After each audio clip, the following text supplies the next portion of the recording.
time I was at my grandparents' house when I was little. I was probably 9 or 10 years old. And I remember seeing when they discovered, I believe it was 1984. I'm going to be wrong on the pronunciation of this, but the Aliu Burun shipwreck that happened, and it was over 3,000 years old. Currently, it's still one of the oldest shipwrecks ever found. I guess it's one of the richest, wealthiest, I should say, and the largest ships that have sailed in the late Bronze Age of the Mediterranean, is what they say. So anyways, I'm watching this, and because this came out because they discovered this thing, and they discovered that it had treasures, and it had this kind of stuff in it, and the first thing that popped in my head was, wow, I can't wait to see how much money they've found, and they had chests out, that kind of stuff, with stuff in it. They're going through it, and some of it's full of water and stuff. It was probably late 84, maybe 85, 86, somewhere around there. But so I know that ship was carrying over 20 tons of cargo, and it's directly from royalty order, is what they're guessing. There were 18,000 plus artifacts uncovered from the site of the ship. Some of the findings, jewels, raw materials, a golden seal of the Egyptian queen, Nefertiti, and then the copper. We had turquoise, lavender stuff, Egyptian ebony, ostrich eggshells, elephant tusks, hippo teeth, seashells, tortoise shells. They found pieces of gold, Egyptian pieces of gold, silver, electrum, and stone. Those were all Egyptian there. They had some jewelry that were beads that were made of glass, agate, quartz, amber, figurines, that kind of stuff.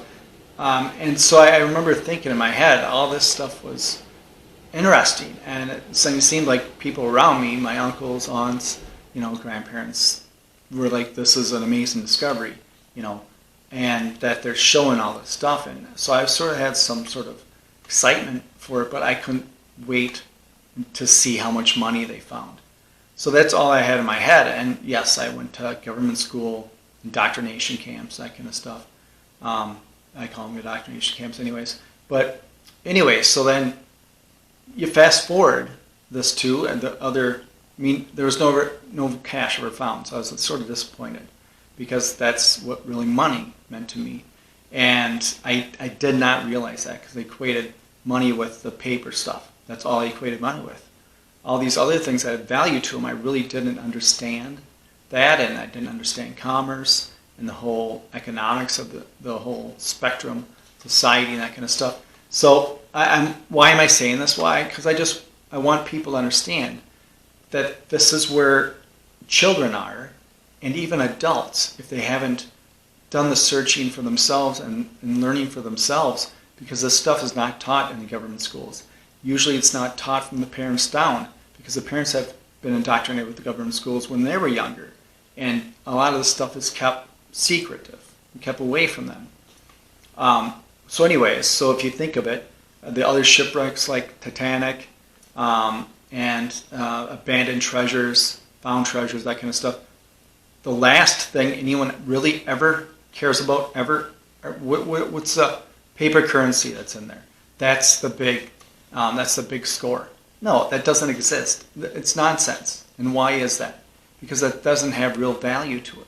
It has no value to it at all. I mean, if you're in the U.S., and it's still, and right now at this moment, it still is the world reserve currency, and that is being battle right now. That will probably subside. Anyways, so any U.S. currency you have, whether how old it is or how new it is, they'll still give you the face value for it.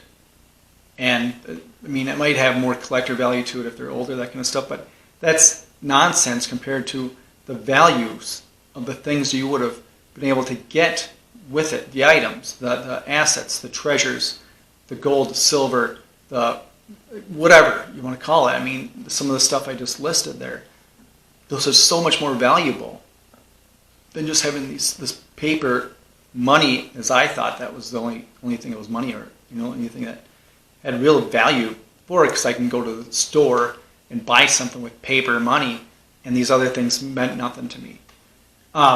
So I just want people to think about this. This was my mindset when I was younger, and I wasn't taught any different.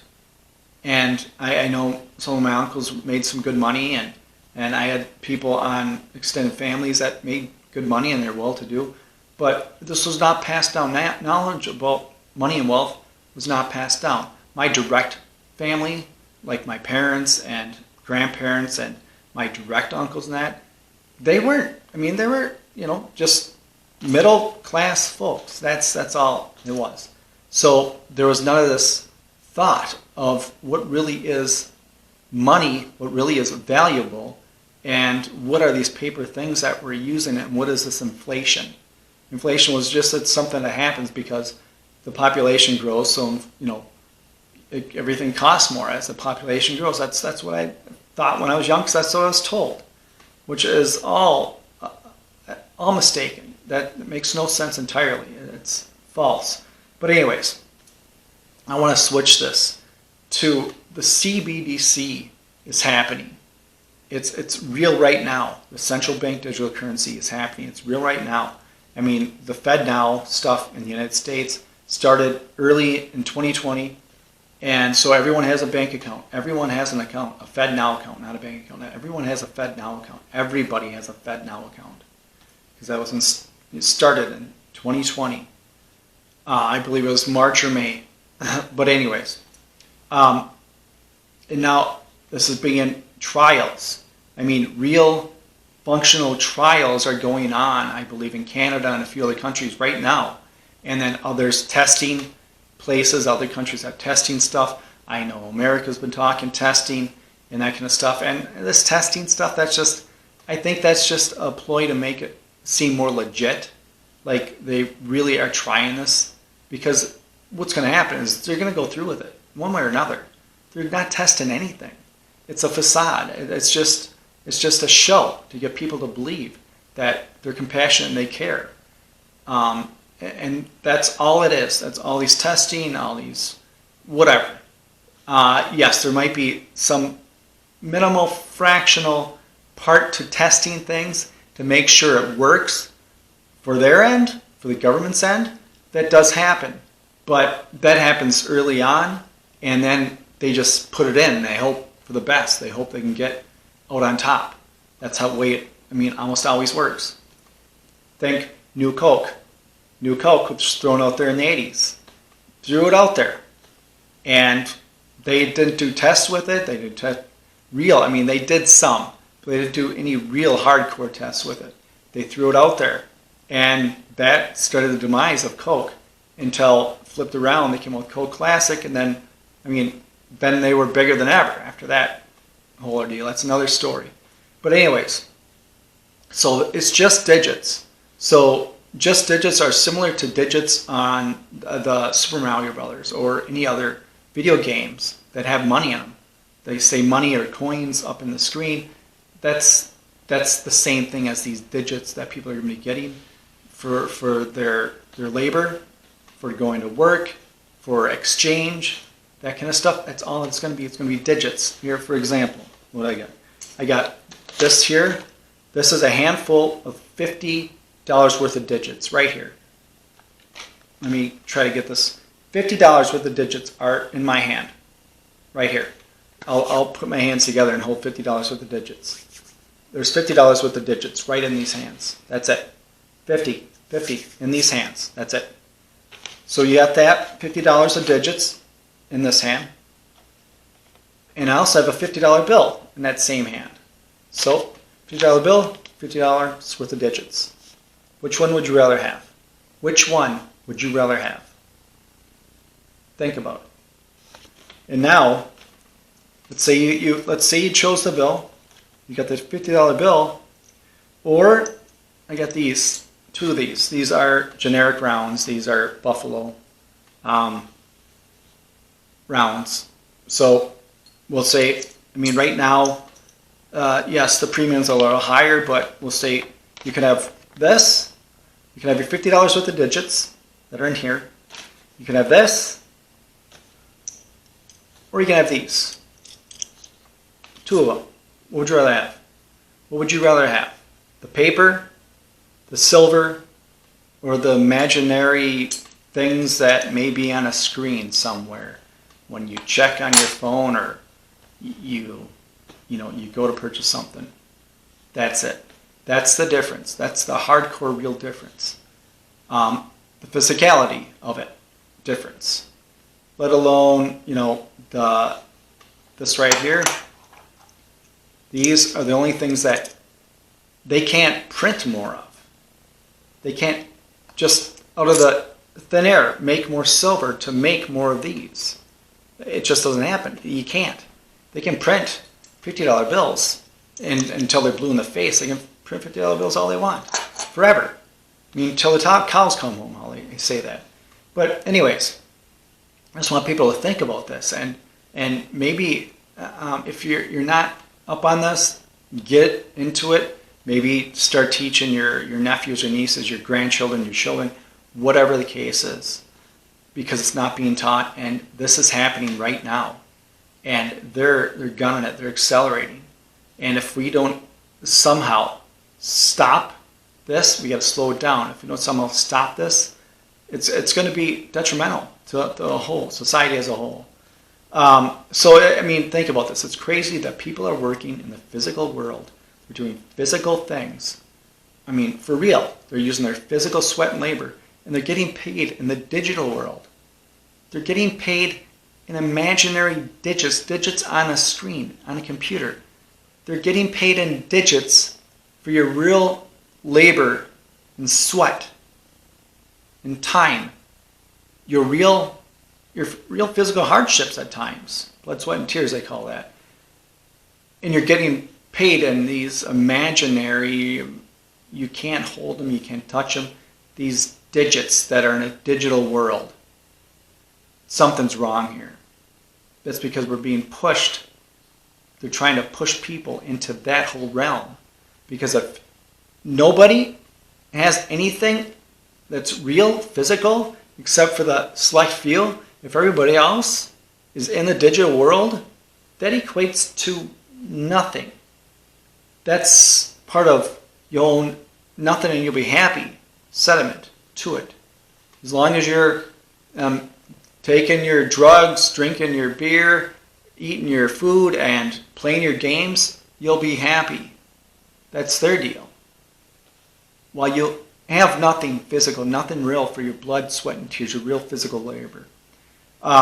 So think about this. What can you do? What can you do? Well, I mean, I've been saying this for a while. Protect yourself and your family. I mean, if you haven't started, start. You got to start getting out of the system. I mean, one step at a time. You don't have to jump out. Just one little step at a time.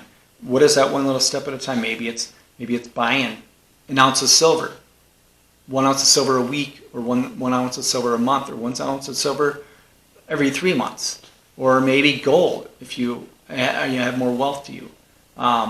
Maybe you're starting to learn how to garden. Maybe you're starting to learn how to shoot guns. Maybe you're starting to learn how to have different skills, do different things. Maybe you're starting to learn how to do construction stuff or stuff around the house or around the land or different trades. Maybe you're starting to learn more about plumbing or electronics, electrician, that kind of stuff. Just learning these skills, these are real physical skills that once you know them, they cannot be taken away from you.